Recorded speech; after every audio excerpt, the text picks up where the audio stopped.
Fala galera, tudo bem com vocês? Professor Diego Fares mais uma vez aqui na área. Gente, é o seguinte, ó, o vídeo de hoje, um vídeo rápido, objetivo. Eu quero te passar uma dica bem importante que você pode incluir na sua preparação do Enem. Muito provavelmente se você é seguidor aqui do canal, você já deve estar adotando essa prática.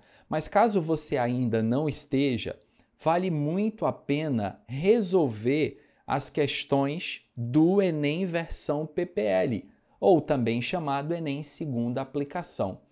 Professor, mas eu ouvi falar que o Enem PPL, o Enem segunda aplicação, é uma prova mais simples, as questões têm um nível mais básico e mesmo assim você acha que vale a pena eu desenvolver essas questões?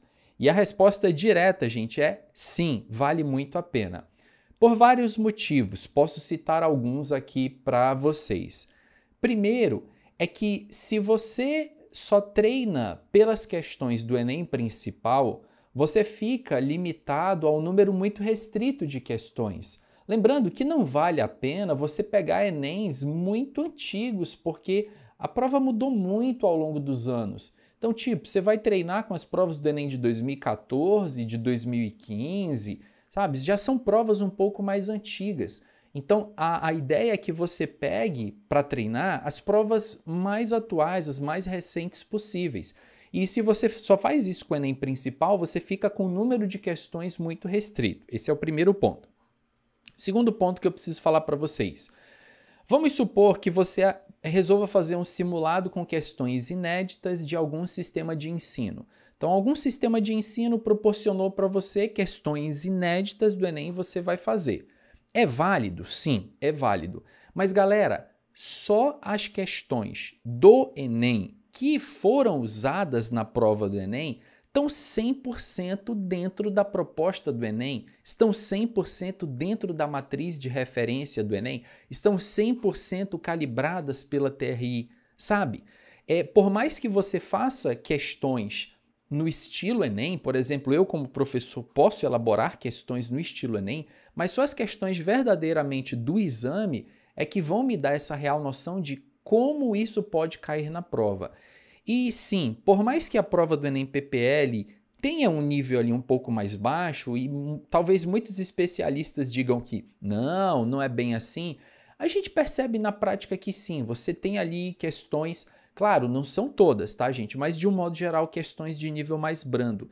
Mas vale muito a pena você incluir essas questões na tua preparação como questões analíticas, questões que você resolve não como simulado, mas entendendo o conteúdo que está envolvido naquela questão. E posso compartilhar com vocês aqui algo muito bacana que acontece nos vídeos aqui do canal. Vocês que já são seguidores aqui do canal sabem que eu resolvo aqui questões dos Enems dos anos anteriores de forma bem analítica. Então, cada questão rende uma aula. Tem questões que uma única questão gera um vídeo de 30, 40 minutos ou mais. Mas por quê? Eu pego aquela questão para resolver e eu analiso todo o assunto que está envolvido, todo. A gente percebe que são raríssimos os canais da internet que fazem isso. Primeiro que isso é um material riquíssimo para revisão, mas é um material que você pode também utilizar ao longo da tua preparação, porque você vai entendendo ali quais são os assuntos mais cobrados na prova do Enem. E aí eu pego, por exemplo, uma questão do Enem PPL, como já aconteceu, tá? Isso que eu estou narrando para vocês é um fato. Eu pego, por exemplo, questão do Enem PPL para analisar que fale sobre fermentação. Aí a questão fala sobre fermentação, o que eu vou fazer? Eu vou dar uma aula para o meu aluno ali do YouTube de fermentação. Ele vai ter uma aula completa daquele assunto para eu poder desenvolver a questão. Aí, depois de alguns anos, vem o Enem principal e cobra o quê? Adivinha? Pois é, uma questão de fermentação. E aí, galera, é bacana ver nos comentários, professor, lembra daquela questão que você deu uma aula de fermentação, tá aí, caiu no Enem principal. A questão do Enem principal, ela foi diferente do Enem PPL, não foi a mesma questão. As questões não se repetem, mas o assunto, gente, é cíclico. É isso que eu quero colocar na tua cabeça. Existem zilhões de maneiras diferentes de produzir questões de uma mesma temática, mas as temáticas são limitadas. Então, a pessoa que desenvolve ali a questão, ela é limitada pelos assuntos que estão sendo dados ali, ministrados no ensino médio. A forma de cobrar a gente não sabe como é que o cara vai contextualizar, mas os conteúdos são limitados, por isso que sim, se você inclui as questões do Enem PPL na tua preparação, eu digo para você, mesmo fazendo a prova do Enem principal, você está uns 10 passos à frente de quem está só analisando as questões do Enem principal.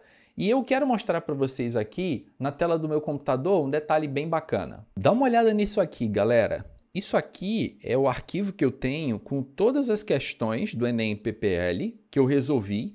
E cada questão dessa aqui, ó, gente, que eu estou passando e mostrando para vocês, ó, que vocês estão vendo várias anotações na resolução, foi uma aula completa do assunto que estava envolvido na questão.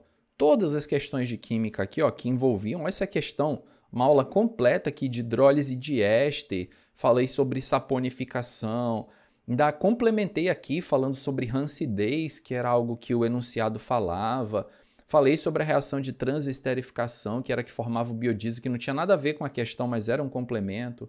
Método de separação de misturas aqui. Essas questões aqui que estão em branco foi porque eu resolvi no outro computador, a anotação está no outro computador, mas tem tudo detalhado também.